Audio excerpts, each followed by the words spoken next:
Students, मेरी YouTube channel पर आपका स्वागत है।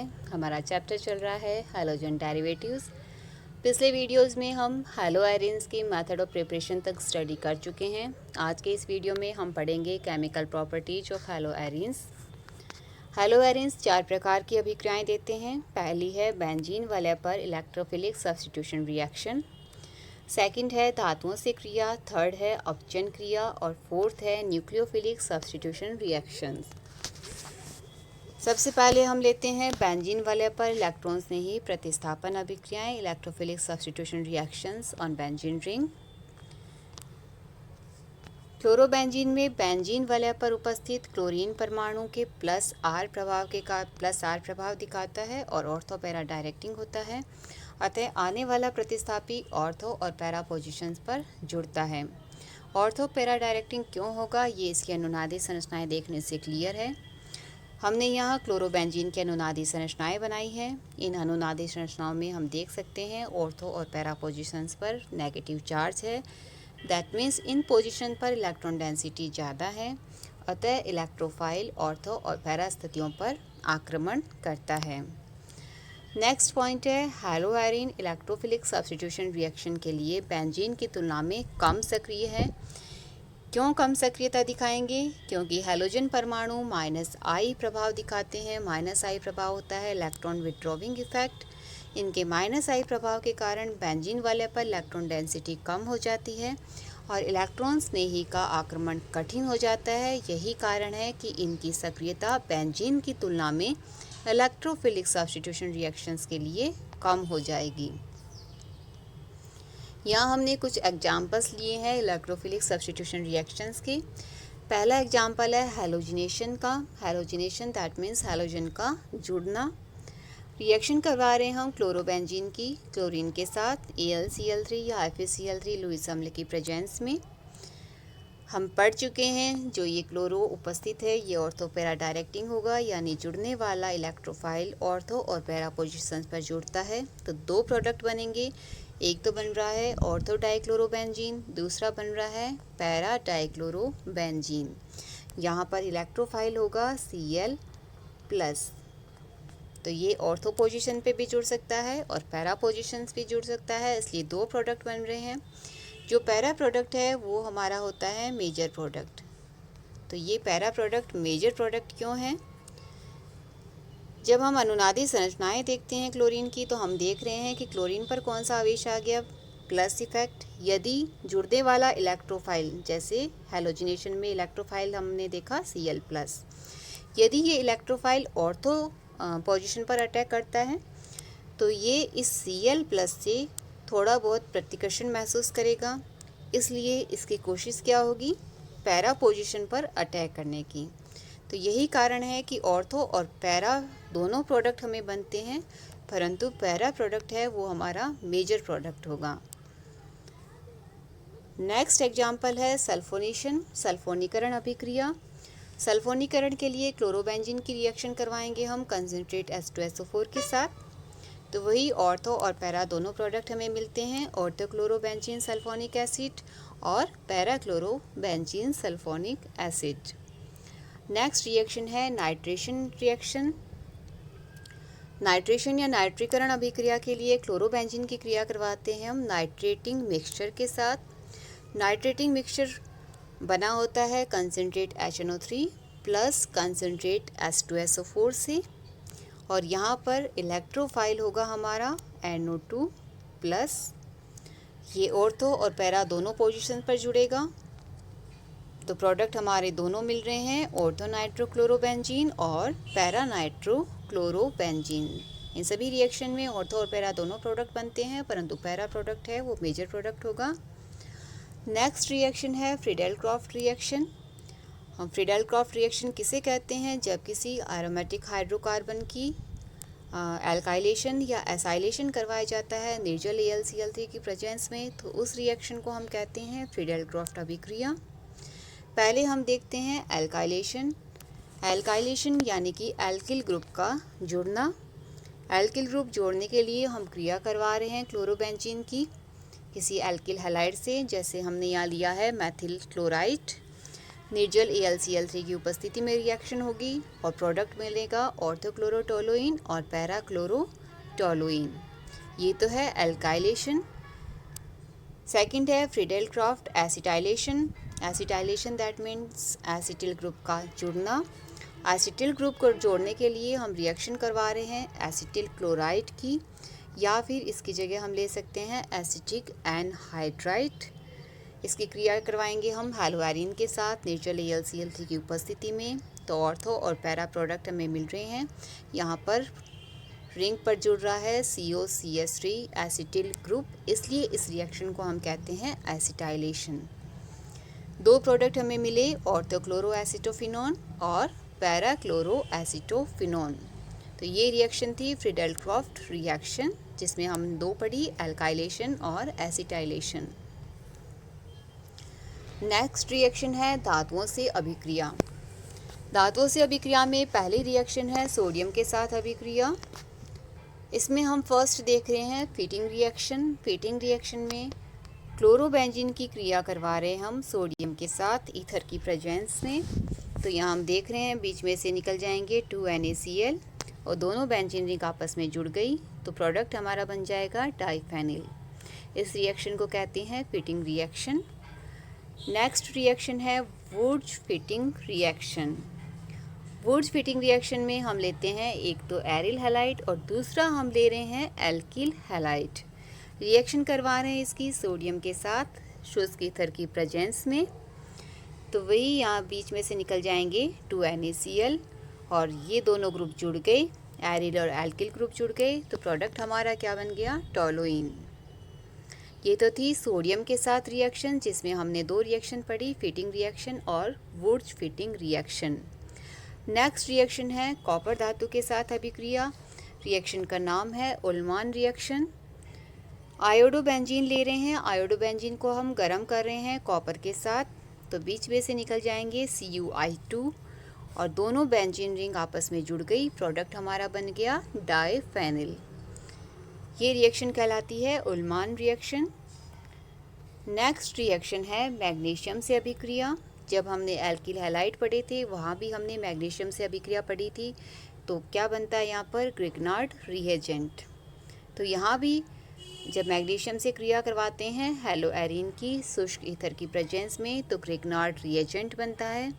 पहली क्रिया हम ले रहे हैं प्रोमोबेंजीन की मैग्नीशियम के साथ, तो प्रोडक्ट बनेगा फेनिल मैग्नीशियम ब्रोमाइड C6H5MgPr।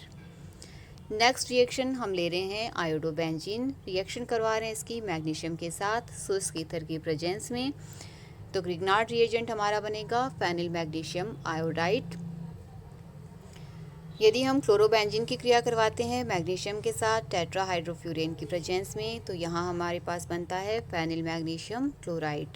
तो ग्रिग्नार्ड रिएजेंट एक ऑर्गेनोमेटेलिक कंपाउंड है जो कई अन्य यौगिकों के संश्लेषण में प्रयोग में लिया जाता है। नेक्स्ट रिएक्शन है अपचयन अभिक्रिया। जब क्लोरोबेंजीन का अपचयन करवाया जाता है निकल एल्यूमिनियम मिश्र धातु और NaOH की प्रेजेंस में, तो अपचयन से बनेगा बेंजीन। 2 H लिए हैं, एक H यहाँ रिंग पर जुड़ जाएगा और दूसरा H इस Cl के साथ मिलके बन जाएगा HCl। तो क्लोरोबेंजीन के अपचयन से हमें प्राप्त हुआ है बेंजीन। फोर्थ जो टाइप ऑफ रिएक्शन है वो है न्यूक्लियोफिलिक सब्स्टिट्यूशन रिएक्शंस। हम पहले पढ़ चुके हैं कि अनुनाद के कारण एरिल हैलाइड के CX बंध में पार्शियल डबल बॉन्ड कैरेक्टर आ जाते हैं। इस कारण से यह बंध कठिनाई से टूटता है। यही कारण है कि एरिल हैलाइड नाभिक स्नेही प्रतिस्थापन के लिए एल्किल हैलाइड की तुलना में कम क्रियाशील होते हैं। न्यूक्लियोफिलिक सब्स्टिट्यूशन रिएक्शन हम एल्किल हैलाइड में पढ़ चुके हैं। क्या होता है न्यूक्लियोफिलिक सब्स्टिट्यूशन रिएक्शन में, हैलाइड हटेगा और उसकी जगह कोई न्यूक्लियोफाइल आके जुड़ जाता है। एरिल हैलाइड में अनुनाद के कारण CX बंध में डबल बॉन्ड कैरेक्टर आ गए, इसलिए अब यहाँ बॉन्ड को ब्रेक करना मुश्किल हो गया है। इसलिए एरिल हैलाइड की न्यूक्लियोफिलिक सब्स्टिट्यूशन रिएक्शंस के लिए सक्रियता एल्किल हैलाइड की तुलना में कम है। Aryl halide nucleophilic substitution reactions देते हैं, लेकिन विशेष परिस्थितियों जैसे कि टेम्परेचर हाई रखना पड़ेगा, प्रेशर हाई रखना पड़ेगा, उन कंडीशन में न्यूक्लियोफिलिक सब्स्टिट्यूशन पॉसिबल होगा। कुछ एग्जाम्पल्स लिए हमने एरिल हैलाइड में न्यूक्लियोफिलिक सब्स्टिट्यूशन रिएक्शंस के। पहला हमने लिया है क्लोरोबेंजीन, रिएक्शन करवा रहे हैं इसकी NH3CO2O के साथ।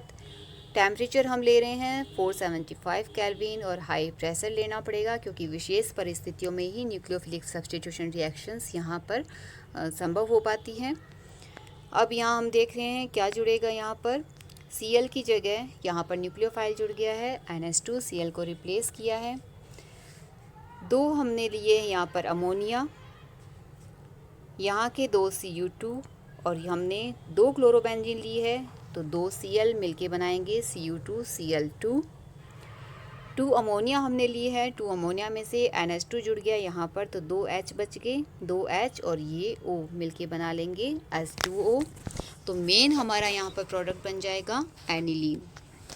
नेक्स्ट रिएक्शन है क्लोरोबेंजीन की क्रिया करवा रहे हम CuCN के साथ। 475 केल्विन टेम्परेचर रखा है हमने तो Cl की जगह यहाँ पर क्या आ जाएगा Cn, यहाँ बन जाएगा साइनोबेंजीन और 2 Cl और ये 2 हमने यहाँ पर CuCN लिए थे तो 2 Cu और 2 Cl मिलके बना लेंगे Cu2Cl2। नेक्स्ट रिएक्शन है क्लोरोबेंजीन की क्रिया करवा रहे हैं हम जलीय NaOH के साथ CuCl2 की प्रेजेंस में। टेम्परेचर हम ले रहे हैं 625 केल्विन और हाई प्रेशर पर रिएक्शन होगी ये। Cl को हटा के उसकी जगह न्यूक्लियोफाइल जुड़ रहा है OH तो प्रोडक्ट हमारा बन रहा है फिनॉल और Cl और ये Na मिलके बना लेंगे NaCl। इस प्रोसेस को हम कहते हैं डाउ प्रोसेस। ये तो हमने पढ़ा कि न्यूक्लियोफिलिक सब्स्टिट्यूशन है वो विशेष परिस्थितियों में ही संपन्न हो पाता है, परंतु यदि हेलोबेंजीन या हेलोआयरीन में ऑर्थो और पैरा पोजीशन पर कोई इलेक्ट्रॉन विड्रॉविंग ग्रुप जैसे कि NO2, SO3H, CN, COOH आदि उपस्थित हो तो ये समूह बेंजीन वलय में से इलेक्ट्रॉन डेंसिटी को अपनी ओर खींच लेते हैं, जिसके कारण बेंजीन वलय नाभिक स्नेही प्रतिस्थापन न्यूक्लियोफिलिक सब्स्टिट्यूशन के प्रति ज़्यादा सक्रिय हो जाएगी और अभिक्रिया मंद परिस्थितियों में भी संपन्न हो जाती है। यानी इलेक्ट्रॉन विड्रॉविंग ग्रुप की प्रेजेंस में न्यूक्लियोफिलिक सब्स्टिट्यूशन रिएक्शंस आसानी से होता है क्योंकि इलेक्ट्रॉन विड्रॉविंग ग्रुप है वो बेंजीन रिंग में से इलेक्ट्रॉन डेंसिटी को कम कर देंगे, बाहर खींच लेंगे। तो ये बेंजीन रिंग है वो न्यूक्लियोफिलिक सब्स्टिट्यूशन के लिए ज़्यादा सक्रिय हो जाएगी। यहाँ हमने कुछ एग्जाम्पल लिए हैं। यदि क्लोरोबेंजीन की क्रिया करवाते हैं हम जलीय NaHCO3 के साथ, टेम्परेचर कितना भी हाई कर दे पर हमें कोई भी प्रोडक्ट यहाँ पर प्राप्त नहीं होता है। अगर हम क्लोरोबेंजीन में ऑर्थो पोजीशन पर हमने जोड़ दिया एक इलेक्ट्रॉन विड्रॉविंग ग्रुप NO2, यानी हमने लिया है ऑर्थो नाइट्रो क्लोरोबेंजीन। इसकी रिएक्शन हम करवाएंगे जलीय NaHCO3 के साथ। तो अब यहाँ पर हमारा न्यूक्लियोफाइल है OH-, तो यहाँ पर रिएक्शन 400 केल्विन पर संपन्न हो जाती है और हमें प्रोडक्ट मिलता है ऑर्थोनाइट्रोफिनॉल। यदि हम 2 इलेक्ट्रॉन विड्रॉविंग ग्रुप ऐड कर दें, ऑर्थो पोजीशन और पैरा पोजीशन दोनों पे हमने NO2 लगा दिया, तो अब यही रिएक्शन 370 केल्विन टेम्परेचर पर ही संपन्न हो जाएगी और हमें प्रोडक्ट मिल जाएगा ऑर्थो पैरा नाइट्रोफिनॉल। और यदि हम ले लें 3 इलेक्ट्रॉन विड्रॉविंग ग्रुप ऑर्थो और पैरा पोजीशन पर तो अभिक्रिया 300 केल्विन टेम्परेचर पर ही संपन्न हो जाती है और हमें प्रोडक्ट मिलता है 2,4,6 ट्राइनाइट्रोफिनॉल, जिसका दूसरा नाम है पिक्रिक एसिड। तो कुल मिला के हमने यहाँ पर क्या पढ़ा कि हेलोआयरीन्स है वो न्यूक्लियोफिलिक सब्स्टिट्यूशन रिएक्शन के लिए कम सक्रिय होते हैं, लेकिन इलेक्ट्रॉन विड्रॉविंग ग्रुप अगर हम ऐड कर दें तो ये न्यूक्लियोफिलिक सब्स्टिट्यूशन रिएक्शंस आसानी से संपन्न हो जाती हैं। नेक्स्ट पॉइंट हम ले रहे हैं विभिन्न हैलोजन डेरिवेटिव्स का न्यूक्लियोफिलिक सब्स्टिट्यूशन रिएक्शंस के लिए क्रियाशीलता का क्रम।